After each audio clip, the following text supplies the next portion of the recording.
आप सभी को मकर संक्रांति की बहुत बहुत शुभकामनाएं। आज मकर संक्रांति के शुभ अवसर पर धर्मराज जी की कहानी सुनी जाती है और इस कहानी को सुनने का संकल्प लिया जाता है। तो आज की इस कथा के साथ ही आप पोपाबाई की कहानी, धरती माता की कहानी, राईबाई की कहानी, पथवारी माता की कहानी, आरीबाड़ी की कहानी, तुलसी माता की कहानी और रविवार को सुनी जाने वाली सूरज भगवान की कहानी भी श्रवण करेंगे। तो आइए सबसे पहले आप सुनिए धर्मराज जी की कहानी। किसी गांव में एक बुढ़िया रहती थी। ये बहुत नियम धर्म से व्रत रखा करती थी। एक दिन भगवान के घर से यमदूत उसे लेने के लिए आए और वह उनके साथ चल पड़ी। चलते चलते एक गहरी नदी आई तो यमदूत बोले कि माई, तुमने गोदान की हुई है या नहीं? तो बुढ़िया ने उनकी बात सुनकर मन में श्रद्धा से गाय का ध्यान किया तो वह उनके सामने आ गई और बुढ़िया माई उस गाय की पूंछ पकड़कर नदी को पार कर गई। वह यमदूतों के साथ फिर आगे बढ़ी तो काले कुत्ते आ गए। तब यमदूत फिर से बोले कि कुत्तों को खाना दिया था। तब बुढ़िया ने मन में कुत्तों का ध्यान किया तो वे रास्ते से चले गए। अब बुढ़िया फिर से आगे बढ़ने लगी तो रास्ते में कोई ने उसके सर में चोंच मारनी शुरू कर दी। तो यमदूत बोले कि ब्राह्मण की बेटी के सर में तेल लगाया था। तो बुढ़िया ने ब्राह्मण की बेटी का ध्यान किया और कोई ने चोंच मारनी बंद कर दी। कुछ आगे बढ़ने पर बुढ़िया के पैर में कांटे चुभने लगे। तो यमदूत बोले कि खड़ाऊ आदि दान किया है। तो बुढ़िया ने उनका ध्यान किया और खड़ाऊ उसके पैरों में आ गई। फिर बुढ़िया आगे बढ़ी तो चित्रगुप्त जी ने यमराज से कहा कि आप किसे लेकर आए हो? तो यमराज जी बोले कि बुढ़िया ने दान पुण्य तो बहुत किए हैं, लेकिन धर्मराज जी का कुछ नहीं किया, इसलिए आगे द्वार इसके लिए बंद है। ये सारी बातें सुनने के बाद बुढ़िया माई बोली कि आप मुझे सिर्फ 7 दिन के लिए वापस धरती पर भेज दो। मैं धर्मराज जी का व्रत और उद्यापन करके वापस आ जाऊंगी। तो बुढ़िया माई वापस धरती पर अपने गांव में आ गई और गांव वालों ने उसे भूतनी समझकर अपने दरवाजे बंद कर दिए। जब वे अपने घर गए तो उसकी बहू और बेटे भी दरवाजे बंद करके बैठ गए। फिर बुढ़िया ने कहा, मैं भूतनी नहीं हूँ, मैं तो धर्मराज जी की आज्ञा से वापस धरती पर 7 दिन के लिए आई हूँ। इन 7 दिनों में मैं धर्मराज जी का व्रत और उद्यापन करूंगी, जिससे मुझे परलोक में जगह मिलेगी। बुढ़िया की बातों से आश्वस्त होकर बहू और बेटे उसके लिए पूजा की सारी सामग्री इकट्ठा करते हैं। लेकिन जब बुढ़िया कहानी कहती है तब वे हुंकारा नहीं भरते, जिससे बुढ़िया फिर अपने पड़ोसन को कहानी सुनाती है और वे हुंकारा भरती है। 7 दिन की पूजा, व्रत और उद्यापन के बाद धर्मराज जी बुढ़िया को लेने के लिए विमान भेजते हैं। तब स्वर्ग का विमान देखकर उसके बहू और बेटों के साथ सारे गांव वाले भी स्वर्ग जाने को तैयार हो जाते हैं। तब बुढ़िया ने कहा कि तुम कहाँ तैयार हो रहे हो? मेरी कहानी तो केवल पड़ोसन ने सुनी है, इसलिए वही मेरे साथ जाएगी। सारे गांव वाले बुढ़िया से धर्मराज जी की कहानी सुनाने का आग्रह करते हैं। तो बुढ़िया उन्हें कहानी सुना देती है। कहानी सुनने के बाद सारे गांव वाले विमान में बैठकर स्वर्ग को जाते हैं। तो धर्मराज जी कहते हैं, मैंने तो विमान केवल बुढ़िया को लाने के लिए भेजा था। बुढ़िया माई कहती है कि हे धर्मराज जी, मैंने जो भी पुण्य किए हैं उसमें से आधा भाग आप गांव वालों को दे दो। इस तरह से धर्मराज जी की ग्राम वासियों को भी स्वर्ग में जगह दे दी है।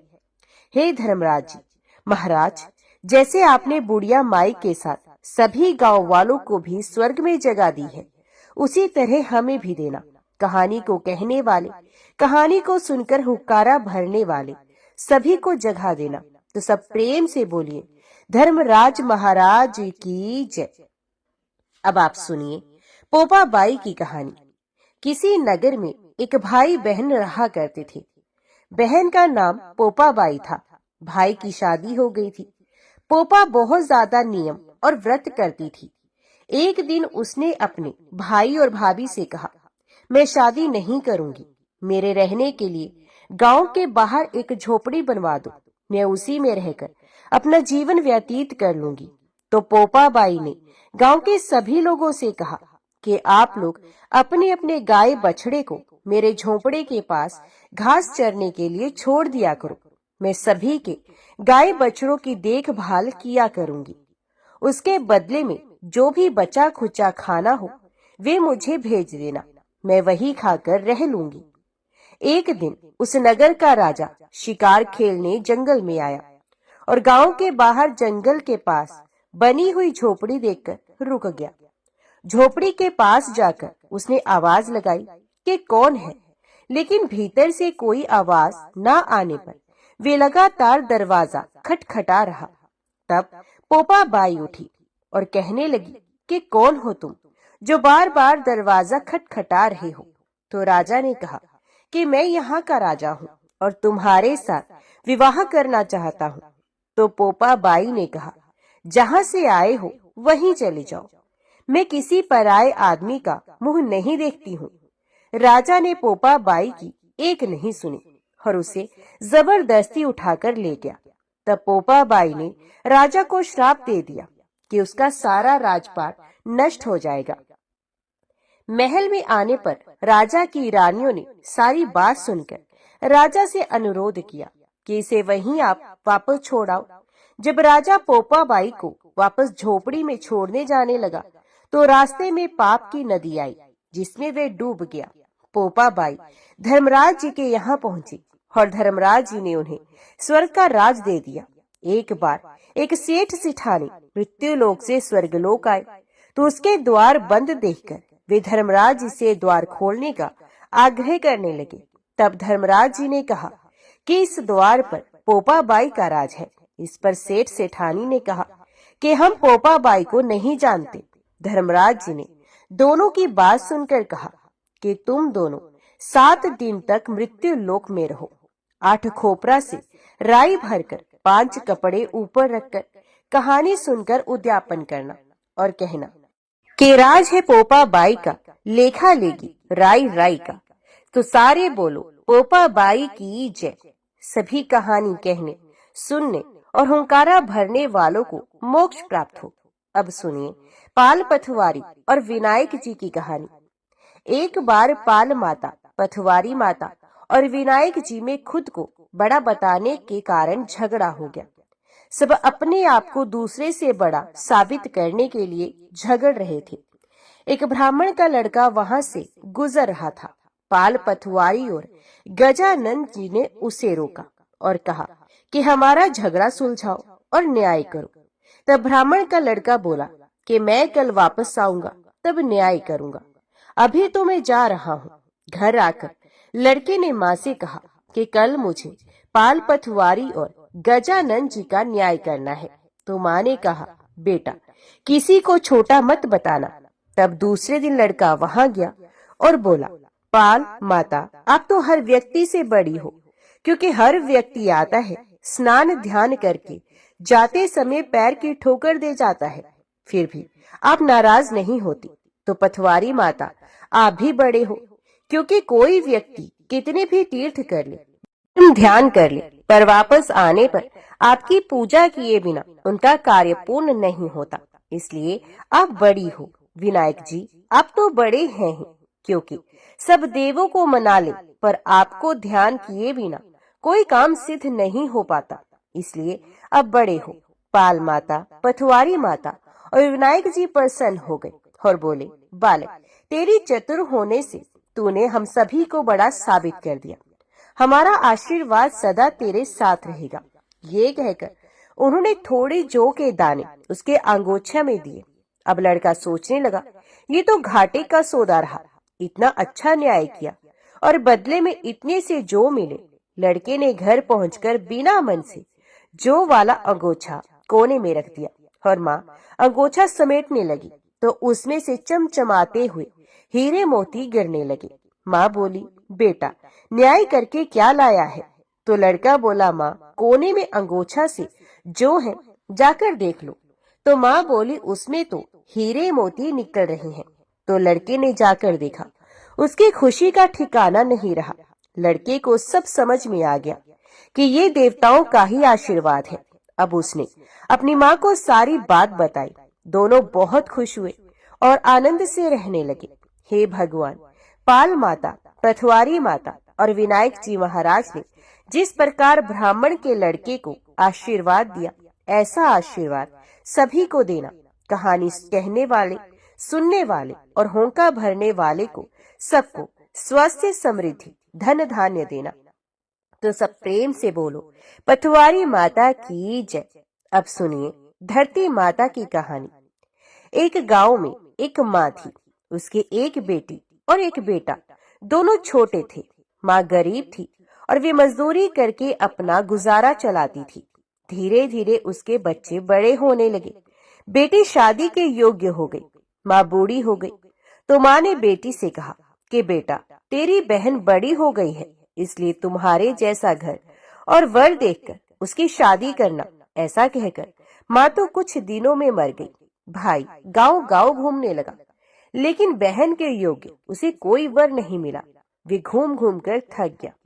बैठे बैठे उसने एक दिन सोचा कि मैं ही इससे शादी कर लूं। ऐसा सोचकर वे चुनरी और सामान लाया तो बहन ने कहा, ये सब सामान क्यों लाया है भाई? तो भाई बोला, तेरी शादी है। मोहल्ले वालों ने बहन से कहा कि तुम्हारा भाई ही तुमसे शादी कर रहा है। तो बहन ने भाई से पूछा, मेरी शादी किससे कर रहे हो? भाई कुछ नहीं बोला तो बहन समझ गई। उसने एक लोटा लिया, चुनरी ली और चप्पल पहनकर जंगल के लिए रवाना हो गई। गायों के गवाले ने उससे पूछा कि वन में क्यों जा रही हो? तो वे कुछ नहीं बोली। वन में जाकर वे धरती माँ को पुकारती है और बोलती है, हे माँ, तू ही मेरी लाज रखना, नहीं तो ये अन्याय हो जाएगा। अब मैं क्या करूं? मुझे अपनी गोद में ले लो, नहीं तो मैं यहाँ पर मर जाऊंगी। अब धरती माता फटती है और बहन ने एक तरफ लोटा, चुंदड़ी, चप्पल रख दिए और वे धरती में जाने लगी। इतने में ही दौड़ता हुआ भाई वन में आया और गवाले से पूछा कि उसकी बहन किस तरफ गई है। तो गवाले ने कहा कि तेरी बहन उस तरफ गई है। वे बहन बहन पुकारता हुआ दौड़ा तो बहन धरती माँ के अंदर समा रही थी और उसके थोड़े बाल बाहर दिख रहे थे। उसने बहन के बाल मुट्ठी में पकड़े और रोने लगा, बहन, तू सत्य के लिए धरती माँ की गोद में समा गई। मेरी बुद्धि भ्रष्ट हो गई थी। माँ का वचन निभाने के लिए मेरे जैसा कोई वर नहीं मिला, इसलिए मुझे ऐसा विचार आया। पर धरती माँ ने सत्य के लिए बेटी को अपने में समा लिया। जो बाल उसके बाहर थे वे दब हो गए। इसलिए सभी औरतें कहानी सुनती हैं और लोटा, चप्पल, चुनरी एक बर्तन में हरे मूंग, एक लड्डू कंवारी कन्या को देगी। उसको धरती माता हमेशा सुखी रखेगी। तो सब प्रेम से बोलिए, धरती माता की जय। अब सुनिए राई बाई की कहानी। दो माँ बेटियां थी। बेटी का नाम था राई और वे बहुत सुंदर और सुशील थी। भगवान श्री कृष्ण की वे पक्की भक्त थी। एक बार भगवान श्री कृष्ण उसकी परीक्षा लेने के लिए दसैया बेचने वाले बनकर आए और आवाज देने लगी। अपनी माँ से बोली, मुझे भी दास चाहिए। तो माँ बोली, मैं पैसे कहाँ से लाऊं? बाजरी है, वो ले जा। बाजरे के भगवान ने फूंक मारी तो फूस उड़ के राई की आंख में चली गई। राई जोर जोर से रोने लगी। भगवान वहां से अंतर ध्यान हो गए। वैद्य का रूप धारण करके फिर वहां आए और आवाज देने लगी। तो राई की माँ बाहर आई और बोली, वैद्य जी, मेरी बेटी की आंख में फूस गिर गया है, उसे निकाल दो। तो भगवान बोले, अगर मैं फूस निकालूं तो उसका विवाह मेरे साथ करना पड़ेगा। फिर राई की माँ तैयार हो गई। उसकी सगाई कर दी गई और कार्तिक शुक्ल एकादशी के दिन उसका विवाह निश्चित किया गया। फिर माँ सोचने लगी कि मैं बेटी को क्या दूंगी। सोने की दुकान पर जाकर वे बोली कि मेरी राई के लिए लौंग और बिछिया दे दो। सुनार बोला, मुझे समय नहीं है, मैं तो कृष्ण भगवान के गहने बना रहा हूँ। इसके बाद हलवाई और बनिया वे जहाँ भी गई उसको यही जवाब मिला। फिर माँ तो घर आ गई। अब वह क्या करे? जब वे घर आई तो उसकी झोपड़ी महल में बदल गई। आनंद हो गया और विवाह की तैयारियां होने लगी। फिर भगवान बारात लेकर आए तो माँ ने खूब ठाट बाट से राई का विवाह भगवान श्री कृष्ण के साथ कर दिया। भगवान राई को लेकर द्वारका में चले गए तो राई के महल में ही रहने लगे। दूसरी रानियां उससे चिढ़ने लगी। सावन में जब राई पीहर गई तो भगवान ने सोचा कि राई के तीज भेज दूं। 7 जरी की बेस और 5 सोने के गुट्टे रख दिए तो हंसों को बुलाया और बोले, सीधे राई के पीहर जाना, कहीं मत रुकना। राधा रुक्मण को पता चले तो उन्होंने हंसों को अपने महल में बुलाकर कहा कि थोड़े मोती चुग लो। हंस आ गए, मोती चुगने लगे। अब राधा रुक्मण ने सारा सामान निकालकर उसमें फटे पुराने कपड़े और 5 कांटे बांध दिए और पोटली हंसों को दे दी। हंस सामान लेके राई के पास गए तो राई खुशी से नाचने लगी। जैसे ही पोटली खोली तो 5 अंगुलियों में 5 कांटे चुभ गए। राई बहुत दुखी हुई। सावन खत्म हुआ तो भगवान उसे लेने आए तो राई भगवान से नहीं बोली। भगवान जब आगे आए तो राई दूर हो गई। भगवान ने सोचा कोई बात नहीं, फिर भी नहीं बोली। इतने पर भी राई भगवान को अपने महल में ही जिमाती, भोजन में दही जरूर देती। एक दिन भगवान बिल्ली बनके दही खा गई। अब राई दही कहाँ से रखे? भगवान गुजरी बनकर दही बेचने आ गई। राई नीचे जाकर बोली, थोड़ा दही दे दो। तो गुजरी रूपी भगवान बोले, राई तुम उदास क्यों हो? हमने सुना अब भगवान से नाराज है। तो राई बोली, तुझे क्या मतलब, तू यहाँ से जा। तो गुजरी रूपी भगवान बोले, हम सहेली जैसी हैं, तो मन की बातें हमसे कहो, मैं किसी को नहीं कहूंगी। तो फिर राई ने सारी बातें उन्हें बता दी। ये सुनते ही भगवान को बड़ा अचंभा हुआ और वे असली रूप में आ गए और बोले, ये कैसे हुआ? मैंने तो जरी के बेस और सोने के गोटे भेजे थे। भगवान ने हंसों को बुलाकर पूछा, तुम कहीं रुके तो नहीं? तो हंस बोले, राधा रुक्मण के महल में रुके और हम कहीं नहीं रुके। तो भगवान ने राधा रुक्मण को बुलाया और पूछा, आपने ऐसा क्यों किया? तो वे बोली, आप हमारे महल नहीं पधारे, इसलिए हमने ऐसा किया। तो भगवान बोले, आप हमको प्रेम से बुला लाते तो हम जरूर आते। फिर भगवान बोले, कार्तिक का महीना राई को दूंगा, 5 दिन पश्च तीर्था राधा रुक्मण को और 11 सत्यभामा को दूंगा। फिर भगवान ने सबको अपना अपना मान दिया। हे भगवान, राधा रुक्मण राई को मान दिया, वैसा सबको देना। घटती को पूरी कर, जो पूरी का प्राण छोड़, जो भूल चूक माफ कर, जो प्रेम से बोलिए, राई बाई की जय। अब सुनिए सूरज भगवान की कहानी। एक बुढ़िया माई थी। उनका एक बहुत ही सरल सा नियम था कि प्रति रविवार को सवेरे ही स्नान आदि कर पड़ोसन की गाय के गोबर से घर को लीपकर फिर भोजन तैयार कर भगवान को भोग लगा स्वयं भोजन करती थी। ऐसा व्रत करने से उसका घर धन धान्य एवं आनंद से पूर्ण था। इस तरह कुछ दिन बीत जाने पर उसकी पड़ोसन विचार करने लगी कि ये वृद्धा सर्वदा मेरी गौ का गोबर ले जाती है, इसलिए वे अपनी गाय को घर के भीतर ही बांधने लगी। बुढ़िया को गोबर ना मिलने से रविवार के दिन वे अपने घर को ना लीप सकी, इसलिए उसने ना तो भोजन ही बनाया, ना भगवान को भोग लगाया तथा स्वयं भी उसने भोजन नहीं किया। इस प्रकार उसने निराहार व्रत किया। रात हो गई और वे भूखी ही सो गई। रात में भगवान ने उसे स्वप्न में दर्शन दिए और भोजन ना बनाने तथा भोग ना लगाने का कारण पूछा। बुढ़िया माई ने कहा, आज मुझे घर लीपने के लिए गाय का गोबर नहीं मिला, जिससे हमारा घर शुद्ध नहीं हुआ, जिससे मैं खाना भी नहीं बना पाई और ना ही आपको भोग लगा पाई। तब भगवान ने कहा, माता, हम तुमको ऐसी गाय देते हैं जिससे सभी इच्छाएं पूर्ण होती हैं, क्योंकि तुम हमेशा रविवार को गाय के गोबर से घर लीपकर भोजन बनाकर मेरा भोग लगाकर खुद भोजन करती हो। इससे मैं खुश होकर तुमको ये वरदान देता हूँ तथा अंत समय में मोक्ष देता हूँ। स्वप्न में ऐसा वरदान में देकर भगवान अंतर ध्यान हो गए और जब वे वृद्धा की आंख खुली तो वे देखती है कि आंगन में एक अति सुंदर गाय और बछड़ा बंधे हुए हैं। वे गाय और बछड़े को देखकर अत्यंत प्रसन्न हुई और उनको घर के बाहर बांध दिया। वह खाने का चारा डाल दिया। जब उसकी पड़ोसन ने बुढ़िया के घर के बाहर एक अति सुंदर गाय और बछड़े को देखा तो द्वेष के कारण उसका हृदय जल उठा तथा जब उसने देखा कि गाय ने सोने का गोबर किया है तो वे उस गाय का गोबर ले गई और अपनी गाय का गोबर उसकी जगह पर रखाई। वे नित्य प्रति ऐसा करती रही और सीधी साधी बुढ़िया को इसकी खबर नहीं होने दी। तब सर्वव्यापी ईश्वर ने सोचा कि चालाक पड़ोसन के कर्म से बुढ़िया ठगी जा रही है। भगवान ने संध्या के समय अपनी माया से बड़े जोर की आंधी चला दी। बुढ़िया ने अंधेरी के भय से अपनी गाय को घर के भीतर बांध लिया। प्रातः काल उठकर जब वृद्धा ने देखा कि गाय ने सोने का गोबर दिया है तो उसके आश्चर्य की सीमा न रही और वह प्रतिदिन गाय को घर के भीतर ही बांधने लगी। उधर पड़ोसन ने देखा कि बुढ़िया गाय को घर के भीतर बांधने लगी है और उसका सोने का गोबर उठाने का दाव नहीं चलता, तो वे ईर्ष्या से जल उठी और कुछ उपाय ना देख उसने उस देश के राजा की सभा में जाकर कहा, महाराज, मेरे पड़ोस में एक वृद्धा के पास ऐसी गाय है जो आप जैसे राजाओं के ही योग्य है। वे रोज सोने का गोबर देती है।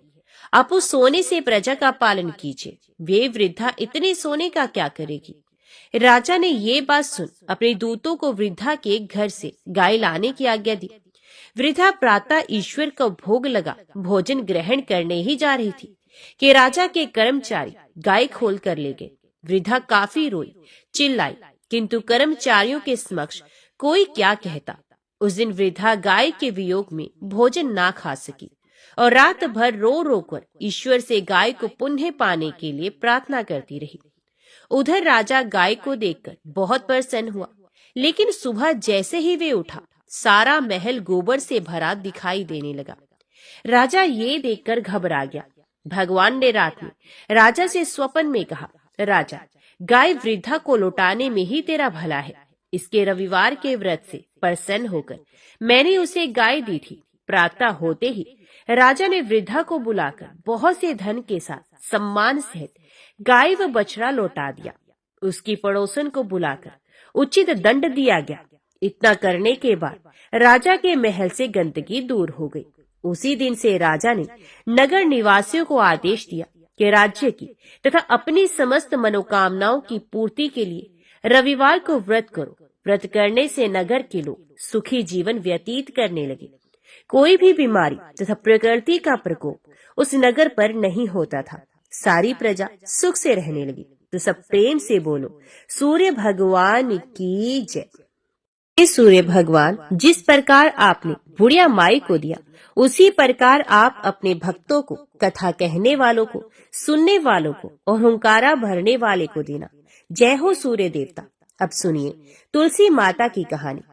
एक बुढ़िया माई थी जो प्रतिदिन तुलसी जी को सींचती और कहती कि हे तुलसी माता, सत की दाता, मैं तेरा बिडला सींचती हूँ, मुझे बहू दे, पीताम्बर की धोती दे, मीठा मीठा घास दे, वैकुंठा में वास दे, चटक की चाल दे, पटक की मोत दे, चंदन का काठ दे, रानी सा राज दे, दाल भात का भोजन दे, 11 की मौत दे, कृष्ण जी का कंधा दे। अब तुलसी माता ये सुनकर सूखने लगी।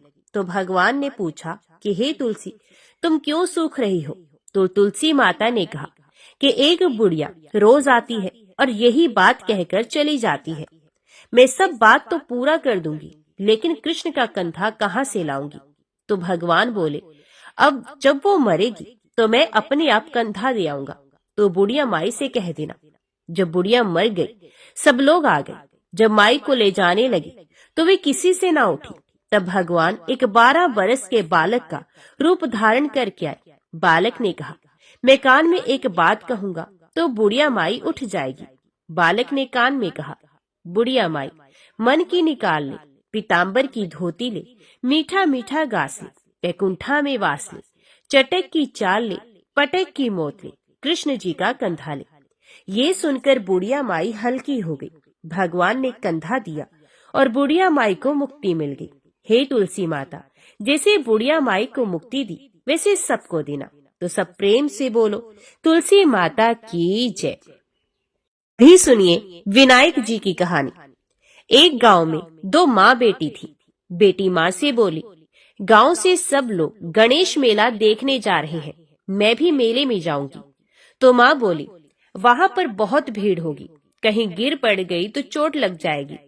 बेटी ने माँ की बात नहीं मानी तो माँ ने बेटी को 2 लड्डू और घंटी में पानी देकर कहा, एक लड्डू तो गणेश जी को खिलाकर पानी मिला देना, दूसरा लड्डू तुम खाकर बचा हुआ पानी पी लेना। बेटी मेले में चली गई। मेला समाप्त होने पर सभी गांववासी वापस आ गए, परंतु उसकी बेटी नहीं आई। वे गणेश जी के पास बैठी रही। एक लड्डू पानी गणेश जी तुम्हें, एक लड्डू पानी मुझे, इस तरह कहते हुए पूरी रात बीत गई। गणेश जी ने सोचा कि यदि आज मैं लड्डू खाकर पानी नहीं पीऊंगा तो ये अपने घर नहीं जाएगी। इसलिए गणेश जी लड़के का रूप बनाकर आए, बेटी से एक लड्डू लेकर खाया और पानी पिया और कुछ कहा, कुछ मांगो। लड़की ने मन में सोचा, क्या मांगू? अन्न मांगू, धन मांगू, महल मांगू, सुहाग मांगू, खेत मांगू, बैल मांगू, बस इतना ही मांग लेती हूँ। गणेश जी उसके मन की बात जानकर बोले, अब अपने घर जाओ, जो तुमने मन में सोचा है वे सब तुझे मिल जाएगा। लड़की घर पहुंची तो माँ ने पूछा, इतनी देर कैसे हो गई? लड़की ने कहा, आपके कहे अनुसार मैं गणेश जी को लड्डू खिलाकर पानी पिलाकर आई हूँ। देखते ही देखते जो कुछ बेटी ने मन में सोचा था वे सब कुछ उनके घर में हो गया। हे गणेश जी महाराज, जैसे आप उन माँ बेटी पर बरसे वैसे ही कहते सुनते हर किसी पर बरसो। तो बोलो गणेश भगवान की जय। एक बुढ़िया माई रोज मिट्टी के गणेश जी की पूजा करती थी। बेचारी बुढ़िया के पनाए गणेश जी रोज गल जाते थे। उसके घर के सामने एक सेठ जी का मकान बन रहा था। बुढ़िया माई सेठ जी के मकान पर जाकर मकान बनाने वाले कारीगर से बोली, भाई मेरे मिट्टी के बनाए गणेश जी रोज गल जाते हैं, आप मेरी पूजा के लिए पत्थर से एक गणेश जी बना दो, आपकी बड़ी कृपा होगी। मकान बनाने वाला कारीगर बोला, माई जितनी देर में तुम्हारे लिए गणेश जी बनाएंगे उतनी देर में तो सेठ जी की दीवार पूरी कर देंगे। बुढ़िया ये सुनकर दुखी मन से अपने घर वापस आ गई। दीवार पूरी करते करते शाम हो गई, परंतु दीवार बनने से पहले ही टेढ़ी हो जाती। शाम को सेठ जी आए और पूछा कि आज कुछ काम नहीं किया। तब मकान बनाने वाला कारीगर ने बुढ़िया वाली बात बताई। तब सेठ जी ने बुढ़िया माई से जाकर कहा, माई तुम हमारी दीवार सीधी कर दो तो हम तुम्हें सोने के गणेश जी बनवा देंगे। गणेश जी ने ये सुनते ही सेठ जी की दीवार सीधी कर दी। सेठ जी ने बुढ़िया माई को पूजा के लिए सोने के गणेश जी बनवा कर दिए। गणेश जी को पाकर बुढ़िया माई बहुत प्रसन्न हुई। हे विनायक जी महाराज, जैसे सेठ जी की दीवार सीधी करी वैसे ही कहते सुनते हमारे भी सभी कार्य सीधे करना। तो बोलो गणपति महाराज की जय। भी सुनिए लपसी तपसी की कहानी। एक लपसी था और एक तपसी। तपसी हमेशा भगवान की तपस्या में लीन रहता था। लपसी रोजाना 1.25 सेर की लापसी बनाकर भगवान का भोग लगाकर जिम लेता था। एक दिन दोनों लड़ने लगे। तपसी बोला, मैं रोज भगवान की तपस्या करता हूँ इसलिए मैं बड़ा हूँ। तपसी बोला, मैं रोज भगवान को 1.25 सेर लापसी का भोग लगाता हूँ इसलिए मैं बड़ा हूँ। नारद जी वहाँ से गुजर रहे थे। दोनों को लड़ता देखकर उनसे पूछा कि तुम क्यों लड़ रहे हो? तपसी ने खुद के बड़ा होने का कारण बताया और लपसी ने अपना कारण बताया। नारद जी बोले, तुम्हारा फैसला मैं कर दूंगा। दूसरे दिन लपसी और तपसी नहाकर अपनी रोज की भक्ति करने आए। नारद जी ने छुपकर 1.25 करोड़ की एक एक अंगूठी उन दोनों के आगे रख दी। तपसी की नजर जब अंगूठी पर पड़ी तो उसने चुपचाप अंगूठी उठाकर अपने नीचे दबा ली। लपसी की नजर अंगूठी पर पड़ी लेकिन उसने ध्यान नहीं दिया। भगवान को भोग लगाकर लापसी खाने लगा। नारद जी सामने आए तो दोनों ने पूछा कि कौन बड़ा? तो नारद जी ने तपसी से खड़ा होने को कहा। वो खड़ा हुआ तो उसके नीचे दबी अंगूठी दिखाई पड़ी। नारद जी ने तपसी से कहा, तपस्या करने के बाद भी तुम्हारी चोरी करने की आदत नहीं गई, इसलिए लपसी बड़ा है और तुम्हें तुम्हारी तपस्या का कोई फल नहीं मिलेगा। तपसी शर्मिंदा होकर माफी मांगने लगा। उसने नारद जी से पूछा, मुझे मेरी तपस्या का फल कैसे मिलेगा? नारद जी ने कहा, यदि कोई गाय और कुत्ते की रोटी नहीं बनाएगा तो फल तुझे मिलेगा। यदि कोई ब्राह्मण को भोजन करवाकर दक्षिणा नहीं देगा तो फल तुझे मिलेगा। यदि कोई साड़ी के साथ ब्लाउज नहीं देगा तो फल तुझे मिलेगा। यदि कोई दिए से दिया जलाएगा तो फल तुझे मिलेगा। यदि कोई सारी कहानी सुने लेकिन तुम्हारी कहानी नहीं सुने तो फल तुझे मिलेगा। उसी दिन से हर व्रत कथा कहानी के साथ लपसी तपसी की कहानी भी सुनी और कही जाती है। एक बार गणेश जी ने पृथ्वी के मनुष्यों की परीक्षा लेने का विचार किया। वे अपना रूप बदलकर पृथ्वी पर भ्रमण करने लगे। उन्होंने एक बालक का रूप बना लिया। एक हाथ में एक चम्मच में दूध ले लिया और दूसरे हाथ में एक चुटकी चावल ले लिया और गली गली घूमने लगे। साथ ही साथ आवाज लगाते चल रहे थे, कोई मेरे लिए खीर बना दे, कोई मेरे लिए खीर बना दे। कोई भी उन पर ध्यान नहीं दे रहा था, बल्कि लोग उन पर हंस रहे थे। वे लगातार एक गांव के बाद दूसरे गांव इसी तरह चक्कर लगाते हुए पुकारते रहे, पर कोई खीर बनाने के लिए तैयार नहीं हुआ। सुबह से शाम हो गई। गणेश जी लगातार घूमते रहे। एक बुढ़िया थी, शाम के वक्त अपनी झोपड़ी के बाहर बैठी हुई थी। तभी गणेश जी वहां से पुकारते हुए निकले कि कोई मेरे लिए खीर बना दे, कोई मेरे लिए खीर बना दे। बुढ़िया बहुत कोमल हृदय वाली स्त्री थी। उसने कहा, बेटा मैं तेरी खीर बना देती हूँ। गणेश जी ने कहा, माई अपने घर में से दूध और चावल लेने के लिए बर्तन ले आओ। बुढ़िया एक कटोरी लेकर जब झोपड़ी से बाहर आई तो गणेश जी ने कहा, अपने घर का सबसे बड़ा बर्तन लेकर आओ। बुढ़िया को थोड़ी झुंझुलाहट हुई, पर उसने कहा, चलो बच्चे का मन रख लेती हूँ। और अंदर जाकर वे अपने घर से सबसे बड़ा पतीला लेकर बाहर आई। गणेश जी ने चम्मच में से दूध पतीले में उड़ेलना शुरू कर दिया। तब बुढ़िया के आश्चर्य की सीमा न रही जब उसने देखा दूध से पूरा पतीला भर गया है।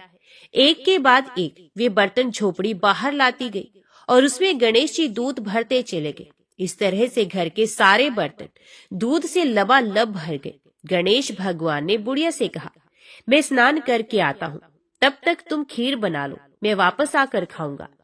बुढ़िया ने पूछा, मैं इतनी सारी खीर का क्या करूंगी? इस पर गणपति जी बोले, सारे गांव को दावत दे दो। बुढ़िया ने बड़े प्यार से मन लगाकर खीर बनाई।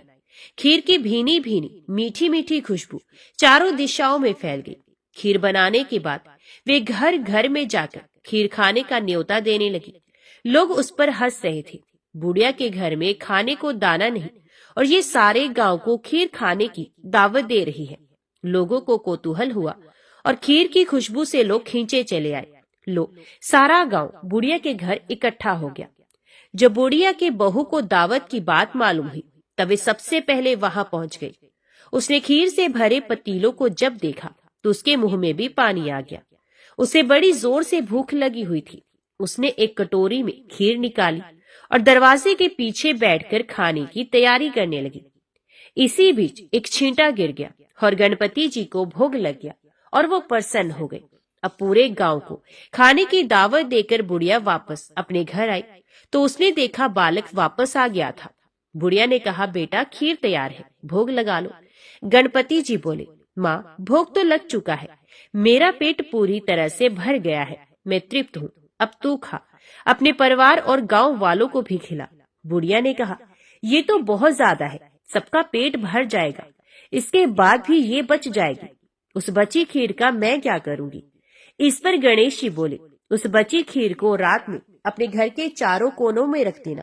और बुढ़िया ने ऐसा ही किया। जब सारा गांव जी भर कर खा चुका तब भी ढेर सारी खीर बच गई। उसने उसके पात्रों को अपने घर के चारों तरफ रख दिया। सुबह उठकर उसने क्या देखा? पतीलों में खीर के स्थान पर हीरे, जवाहरात और मोती भरे पड़े हैं। वे बहुत खुश हुई। उसकी सारी दरिद्रता दूर हो गई और वे आराम से रहने लगी। उसने गणपति जी का एक भव्य मंदिर बनवाया और साथ में एक बड़ा सा तालाब भी खुदवाया। इस तरह उसका नाम दूर दूर तक प्रसिद्ध हो गया। उस जगह वार्षिक मेले लगने लगे। लोग गणेश जी की कृपा प्राप्त करने के लिए उस स्थान पर पूजा करने और मान्यताएं मनाने के लिए आने लगे। गणेश जी सबकी मनोकामनाएं पूरी करने लगे। कहानी के अंत में वही मैं आज भी यही शुभकामनाएं दे रही हूँ। कहते को, सुनते को, हुंकारे भरते को। जैसी कृपा गणेश भगवान ने बुढ़िया माई पर की, वैसी कृपा हम सब पर करना, हम सब पर करना। तो सब प्रेम से बोलो, गणपति भगवान की जय।